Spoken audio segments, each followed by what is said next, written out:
As spring training inches closer and closer, more and more reports are starting to escalate regarding the Toronto Blue Jays potentially acquiring a big free agent, and one notable report has come out today highlighting the potential reason why the Toronto Blue Jays have yet to pull the trigger on some of the big name free agents. So I'm going to break that down in this episode of Jays Digest, as well as discuss some more minor updates regarding their pursuit of Jorge Soler, among many others. So stay tuned for that and much more in this episode. What's up, Jays fans? Nick Gosse here, host of Jays Digest, and we have a lot to go over today.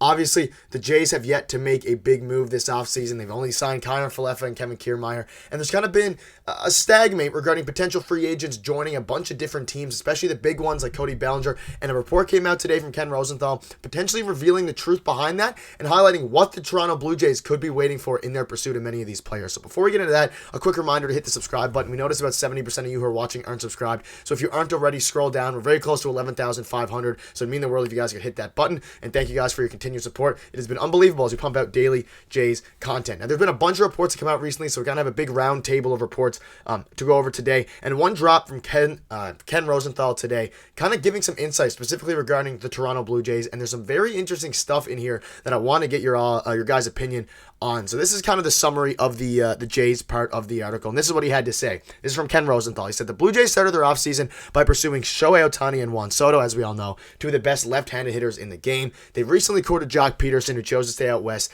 And outside of Cody Bellinger, the list of remaining free agents that are left-handed hitting includes, of course, Belt, Rosario, Moustakas, Votto, and a switch hitter for Aaron Hicks. If the Jays do not want to pay for Bellinger, they are already up against the first luxury tax threshold, and signing Bellinger could take them past the second. Perhaps they will just acquire a right-handed hitter who can handle right-handed pitching instead. So this kind of highlights them potentially looking for a left-handed hitter alongside a right-handed hitter, and that's something we haven't discussed too much. Obviously, we know that Cody Bellinger is the biggest name left on the free agent market right now, and he would fit, and Jock Peterson would have fit as well, but their search of left-handed hitting is down to guys who really aren't too exciting. Now, this isn't really the big thing I want to discuss, but it's very interesting, and I'm curious to see your opinion on this. Are you guys okay with the Jays not potentially going with a left-handed hitter and going with a guy like Jorge Soler? Or are you still stuck on the whole left-handed, right-handed thing, which was a much bigger deal and was made a much bigger deal last offseason versus this offseason, because we kind of saw that it didn't really matter as long as you get good hitters. But the article goes on to say that for the Jays, whose only additions thus far are Kiner Falefa and Kiermaier, they're one of several teams that still need to do something big. If anything, they could use two bats, a DH and an outfielder.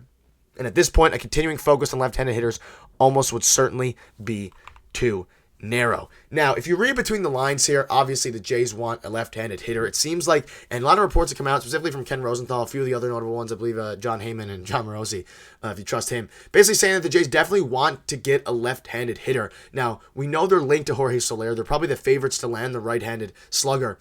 But if they get Jorge Soler, I could see them going for another left-handed hitter. And when we're waiting and wondering why there's a potential stalemate regarding them not signing a guy like Jorge Soler or a guy like all these big guys, if you read between the lines here, I mean, the Cody Bellinger sweepstakes still aren't over. And a lot of teams have come out and basically been waiting for Cody Bellinger to get signed before they make their next move.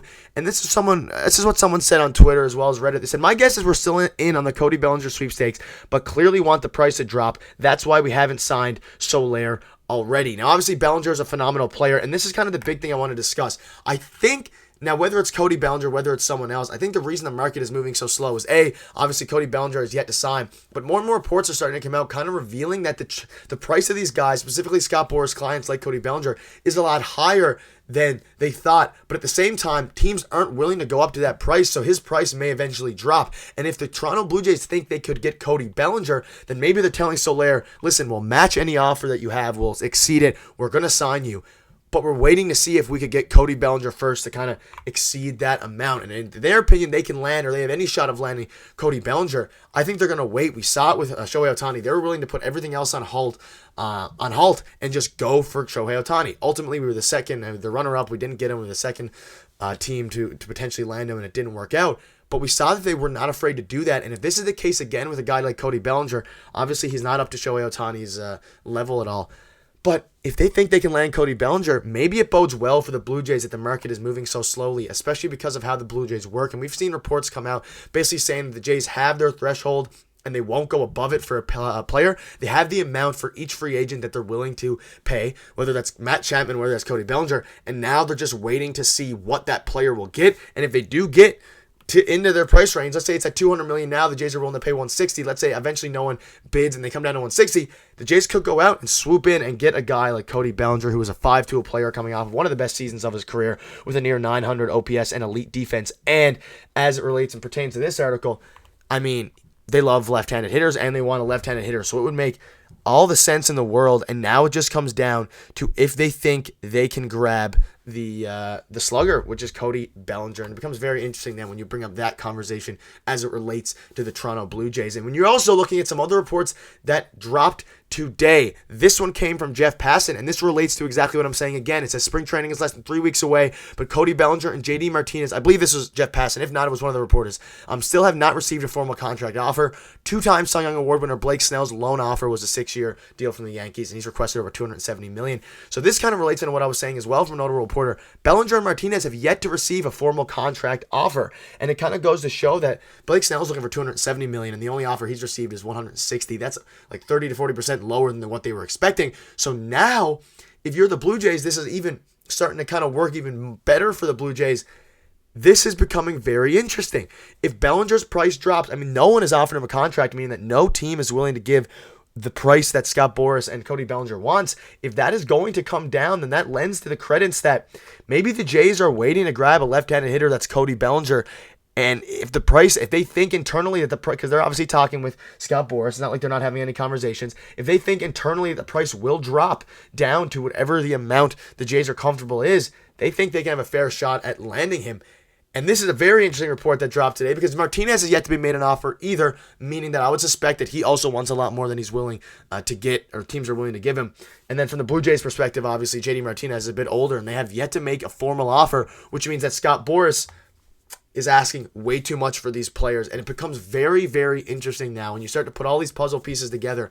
I think there's a world where we do potentially land Cody Bellinger if the price drops. Is it likely? Probably not, but it also, and I brought this up because I wanted to give you guys some context on where things are now as we're less than a month away from spring training and no major deals have happened. So, again, the ultimate report was that the Jays are pursuing a left-handed outfielder. They want a DH. And maybe Soler and a Cody Bellinger offseason, it might not be too far-fetched. But at the very least, I think we have a better idea now why it's taking so long. And I think once the Cody Bellinger domino falls, then the rest of the dominoes will fall for the Toronto Blue Jays. Because other than Cody Bellinger, you look at guys like Eddie Rosario, if they're looking for a left-handed hitter, Jock Peterson is off the board. And maybe aside from Joey Votto, who is still 40 years old, not the best player, a bit washed now, I don't think that the Jays have many alternatives, at least hit it from the left side. Compared to Cody Bellinger. But that'll wrap it up. Let me know in the comments what your thoughts are on this. Some interesting stuff to discuss today. A lot of reports are coming out. We're going to keep you updated with the latest Blue Jays news and keep you up to date with that. If you want to check out a video from yesterday, click on your screen now. Thank you guys for watching. See you tomorrow.